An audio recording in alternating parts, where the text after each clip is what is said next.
Bonjour à tous, bienvenue pour cette nouvelle vidéo sur ma chaîne. Je vous mets à l'honneur mon dessous de cheveux de sirène pour l'occasion. Aujourd'hui je m'attelle enfin... Bonjour, nous sommes le... Quoi Je sais même plus quel jour on est. On est le 14 avril au moment où je tourne cette vidéo. Et pour moi dans ma tête ça fait déjà 1 mois et demi que le printemps il a commencé. Et il ne me reste plus qu'1 mois et demi avant que le printemps ne se termine en quelque sorte. Mais c'est pas grave parce que, rappelons-le, il y a 2 semaines, il neigeait. Je vous avais demandé si vous vouliez quand même du coup avoir une pioche à lire du printemps. Je vous rappelle, je n'utilise plus le mot pile à lire parce que concrètement, je ne peux pas faire de pile avec 200 livres. Tu vois, c'est physiquement impossible. Donc j'ai préféré appeler maintenant cet acronyme de PAL pour pioche à lire. Voilà. En plus ça tombe bien, ça utilise les mêmes initiales, tout ça, donc je trouve que c'était plutôt bien, tu vois, bien tombé. Et comme les livres de saison que je veux lire se trouvent ensuite dans ce petit coffre, n'est-ce pas? Eh bien je me dis que ça tombe bien que ça s'appelle une pioche à lire, tu vois, parce que je pioche vraiment des livres dedans. Bref, voilà. Là, on avait fait tout un live pour trouver ce mot, n'empêche. Hein. Pour vous dire. Si dans mes lectures, ça fait plus ou moins 1 mois et demi que les livres de printemps ont pris le relais comparé aux livres de l'hiver, je ne vais pas revenir forcément sur les livres que j'ai déjà lus et qui ne sont plus techniquement dans cette liste. I'm so sorry. Je ne vais pas revenir en arrière sur ce qui est déjà loin et qui ne fait plus partie finalement de cette fameuse pioche à lire, vu qu'ils ont été lus, et ils ne font donc plus partie des livres à lire. Bref. Mais ne vous en faites pas, j'ai quand même une jolie piloute là à vous présenter. Et croyez-moi, il y a un petit peu de tout. Voilà, bon, vous savez, chez moi, il y a un petit peu du vieux, du neuf, du young adulte, du pas young adulte, du thriller, du roman. Il y a même 2 essais, il y a de tout. Voilà, donc c'est parti. Je commence par vous présenter Serre-moi fort de Claire Favant aux éditions Pocket parce que... je l'ai commencé. Donc tu sais, il est encore un peu là, tu vois, il est encore un peu dans l'esprit il est en cours de lecture. D'ores et déjà je passe un excellent moment de lecture. Je ne m'attendais vraiment à rien du tout avec ce bouquin. On se retrouve en 1994, le jeune Nick, qui a une 15aine d'années, va être témoin de la descente aux enfers de sa famille lorsque sa sœur disparaît. Un jour, elle ne va pas retrouver sa mère pour une session shopping comme c'était prévu entre les 2 femmes. Et pendant les 2 ans qui ont suivi la disparition de sa sœur, les parents de Nick ont tout simplement laissé tomber, baissé les bras. Son père devient alcoolique, dépense tout leur argent en alcool, en allant dans les bars, etc. Sa mère, elle, de son côté... tombe en dépression lourde, sévère, ne s'alimente plus, ne fait que dormir, ne se lave plus. Donc c'est Nick en fait finalement du haut de ses 15-17 ans qui va devoir un petit peu prendre le relais dans la famille et s'occuper de lui déjà, parce que bah, lui c'est le survivant, il doit continuer à vivre, il a des études de prévues. Déjà que quand sa sœur était là, il vivait un peu dans son ombre, là il a l'impression que c'est encore pire quoi en fait. Du coup pendant 2 ans il va s'acharner à ce que tout roule et au bout de 2 ans ses parents vont un petit peu voilà, sortir la tête de l'eau, vont se reprendre en main, vont un petit peu aller parler à des gens qui auraient eu le même genre d'expérience triste qu'eux et ça va remettre toute la vie de Nick en question parce que lui pendant 2 ans il avait pris un peu le rythme et là voilà, donc après tout ça on se retrouve en 2014, donc 20 ans après les faits de la disparition de Lana. Et là il y a des corps qui sont retrouvés au fond d'une grotte, des gamins sont tombés, ils ont chahuté dans la forêt, pouf, il y a une sorte de faux plafond dans une forêt qui s'est écrasée, les gamins sont tombés et ils se sont retrouvés avec plein de corps, donc tu imagines déjà le traumatisme, et ça réveille une vieille histoire, celui de l'origamiste, un tueur en série qui aurait offert un poème plié en origami à chacune de ses victimes avant leur disparition. On trouve d'ailleurs le petit loup en origami sur la couverture. Donc là j'ai lu quoi, 150 pages sur presque 400. C'est pour l'instant très très bon. Il n'y a rien de dingue, les chapitres sont courts, ça se lit du coup très rapidement. Mais je trouve que, je sais pas, c'est super fluide comme c'est raconté, c'est très bien amené, bien construit. Du coup... je kiffe. Toujours dans les thrillers, je continue avec La fille du roi des marais de Karen Dionne. Celui-ci je vous l'ai présenté il n'y a pas très longtemps comme nouvel arrivant dans ma bibliothèque vu que je l'ai acheté au début de l'année. On va rencontrer Elena qui a eu une enfance plutôt hors norme vu qu'elle est le fruit d'un viol. En effet sa mère a été kidnappée adolescente puis retenue en otage dans une cabane au fond des bois. Et le père d'Elena, même si elle savait qu'il pouvait être violent, des fois brutal, elle l'aimait parce que c'était son père. Elle a grandi du coup complètement à part des autres enfants vu qu'elle était elle aussi recluse dans cette cabane. Du coup elle a vécu un peu comme une sauvageonne pendant un bon bout de temps. Sauf que là aujourd'hui, une fois adulte, bah, elle se rend compte que son père c'était un homme mauvais et qu'il faudrait l'arrêter. Donc la police va avoir besoin d'elle pour retrouver son père, parce qu'ils savent très bien que sans elle, ils n'arriveront jamais à piéger le fameux roi des marais. Je continuerai certainement ma lecture du tome 4 des bannis et des proscrits du coup. J'ai un tome de retard techniquement dans ma progression de ce que j'avais dit, mais c'est pas très grave.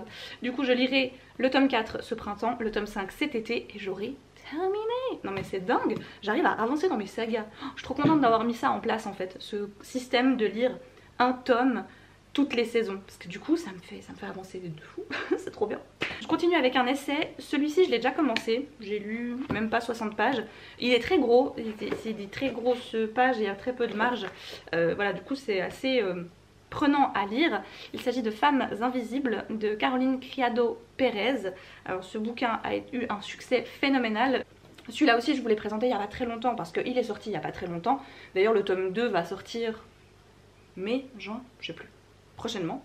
Donc il s'agit de l'adaptation en papier de la série webtoon Lore Olympus de Rachel Smith. Donc premier tome paru aux éditions Hugo BD.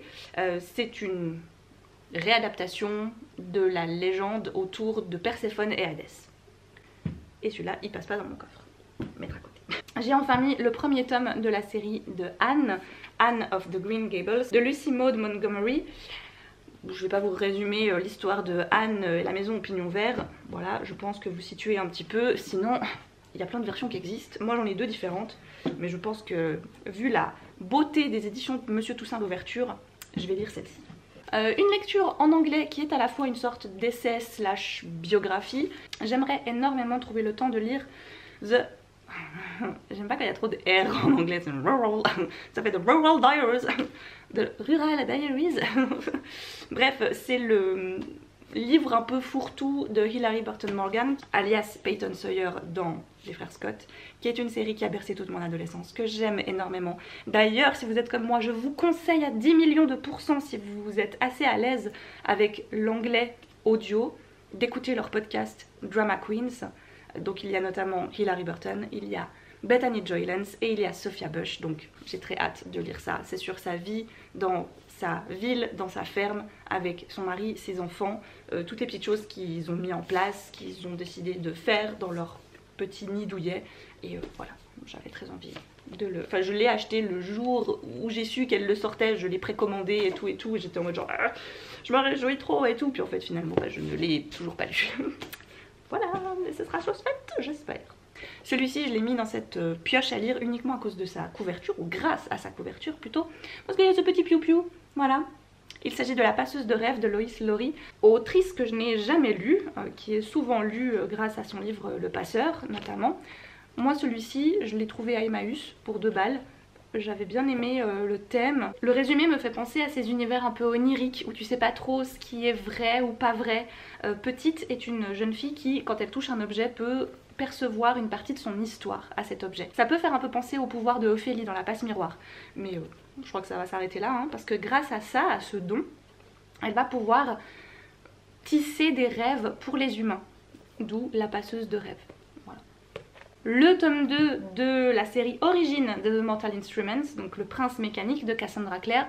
J'avais lu le premier tome il y a peut-être 2 ans maintenant, c'était pendant, ouais peut-être juste après le premier confinement, je sais plus trop, en 2020.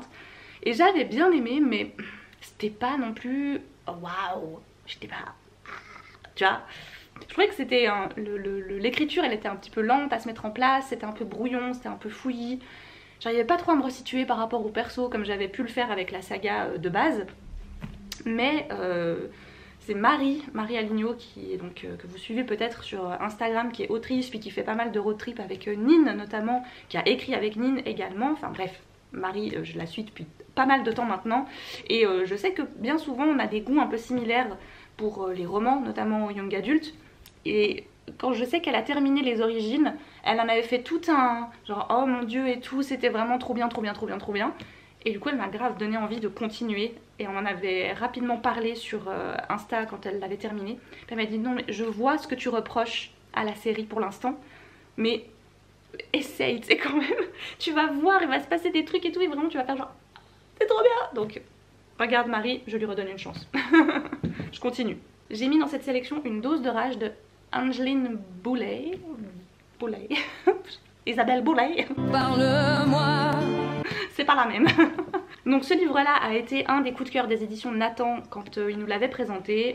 Comme d'hab, moi je me dis je vais prendre l'épreuve, comme ça je vais le lire à l'avance, tu vois, et tout, ça va le faire. En fait pas du tout, comme d'habitude. J'ai quand même mis dans cette sélection en me disant allez, tu essayes de le lire la même année où il sort, s'il te plaît.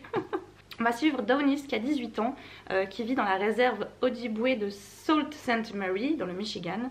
Elle est blanche par sa mère et autochtone par son père. Donc l'autrice elle-même fait partie de cette communauté, parle d'une adolescente qui vit dans cette communauté, qui va traverser ce genre d'épreuve, en qui on va mettre le doute, un peu comme, je l'ai pas lu hein, cela dit, donc je peux pas vraiment comparer, mais ça me fait un peu penser à The Hate You Give, qui est un petit peu, tu vois, le genre, on va pas te prendre trop au sérieux par rapport à tes origines, mais en même temps, ça nous arrangerait bien que tu nous files un coup de main sur ce cas-là. Et le cas en l'occurrence, c'est la drogue qui circule à travers les réserves, etc.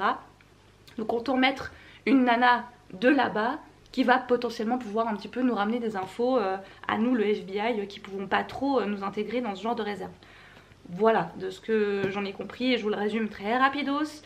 Le thriller événement qui a secoué l'Amérique. Donc écoutez, moi je demande à voir. À ce qui paraît, c'est vraiment très très bon. Faites des vidéos qui disaient. C'était ça le cadrage? C'était pas ça le cadrage. Bon, vous m'excuserez, hein, j'ai dû changer de batterie. Et du coup, comme d'habitude, j'arrive pas à remettre le truc comme il était avant. C'est pas grave. Prochaine lecture, et alors là je trouve qu'il est parfaitement de saison.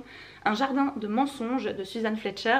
Suzanne Fletcher, gros big love sur cette autrice, vous le savez, parce que c'est celle qui a fait Un bûcher sous la neige, que je vous recommande au moins 12 millions de fois par année. Juste. Voilà, qui en plus vient de ressortir aux éditions J'ai lu, comme ça, vite fait, par hasard. Et donc aux éditions Presse de la Cité cette année, l'année dernière, 2021, est sortie la traduction Un jardin de mensonges. Dans ce roman, on se retrouve plongé à Londres en 1914. On va rencontrer Clara qui est atteinte de la maladie des os de verre. Donc elle est un petit peu choyée par sa maman qui ne veut que rien lui arrive, etc. etc. Sauf qu'à la mort de cette dernière, elle va prendre sa vie en main et décider que sa maladie ne fera pas d'elle quelqu'un de fragile et qui ne peut absolument rien faire. Elle va être engagée par Monsieur Fox qui possède un domaine à Shadowbrook, et dans ce domaine il souhaite créer une serre de plantes exotiques. Sauf qu'une fois arrivé sur le domaine, il y a quelque chose qui cloche avec ce jardin, avec cette maison.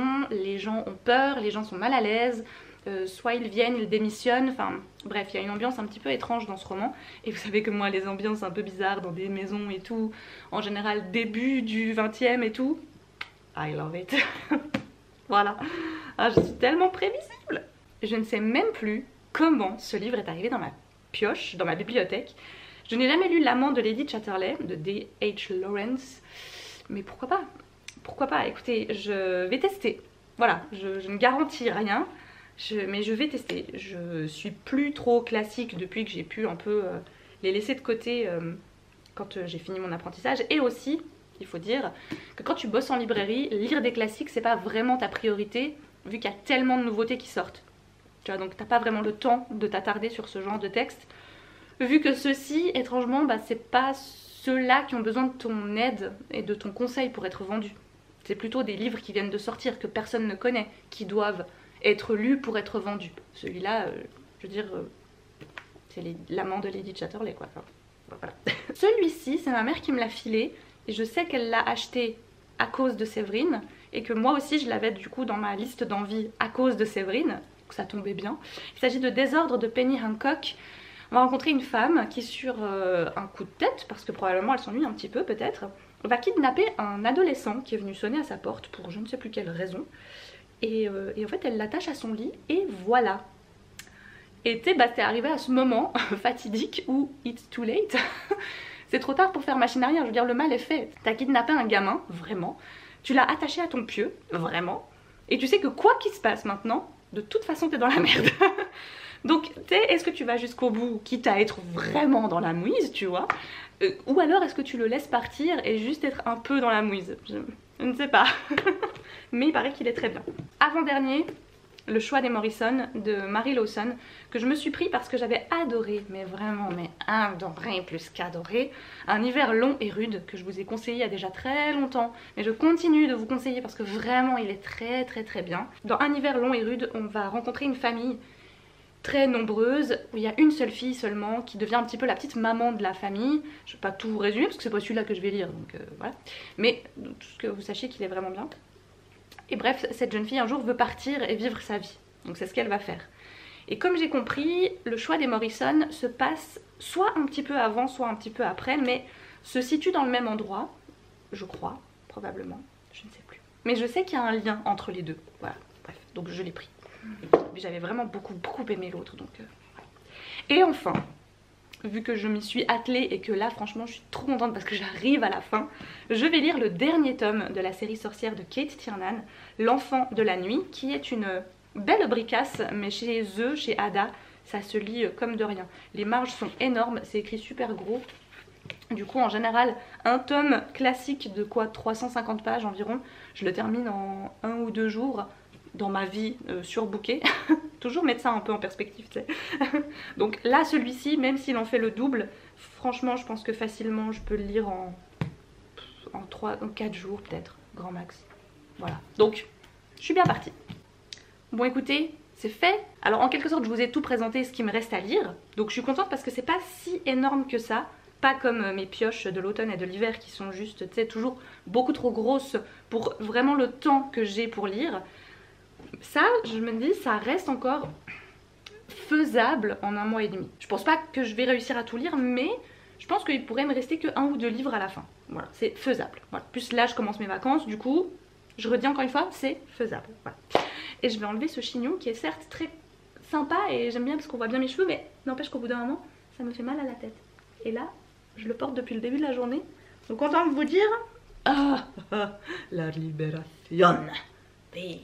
Bref, je ferme le coffre. Je vous rappelle que toutes les références des livres que je vous ai présentés se retrouveront donc en barre d'infos. N'hésitez pas à aller checker la liste si elle vous intéresse.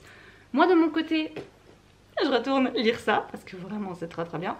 Et je vous souhaite de merveilleuses lectures. Je vous dis à une toute prochaine. Prenez grand soin de vous et je vous fais plein de gros bisous.